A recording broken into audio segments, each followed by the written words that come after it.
First of all, this morning, I'd like you to welcome the Australian American Association Northern Territory Vice President, Alderman Gary Haslett.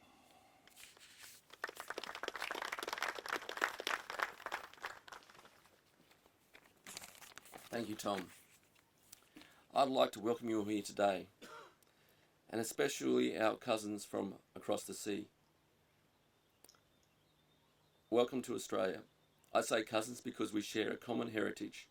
100 years ago, we became brothers in arms during the First World War. That family relationship was strengthened further 75 years ago in the Second World War, when we stood together in the very defence of Australia, our homeland. This very site commemorates the loss of the USS Peary, as you've heard, in defence of Darwin. One very important aspect of the new relationship 75 years ago was that the United States treated and recognised Australia as a separate entity to the Mother Britain. Australia only came to the realisation, becoming self-aware after the fall of Singapore and the bombing of Darwin. The US immediately came to our aid, not consulting Britain about a far-flung colony, but dealing directly with Australia as an equal. This is an important step in the development of the Australian psyche and is often underappreciated.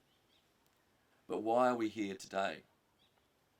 The Battle of the Coral Sea was an important turning point in history, not only because the course of the war had changed, we were severely losing until then, not in that it was a new way for naval power to be determined, and not only because it was the very battle to save Australia from being isolated from the rest of the world, falling under Imperial Japanese domination, but because it initiated a strong and lasting relationship between our two great nations that even endures to this day.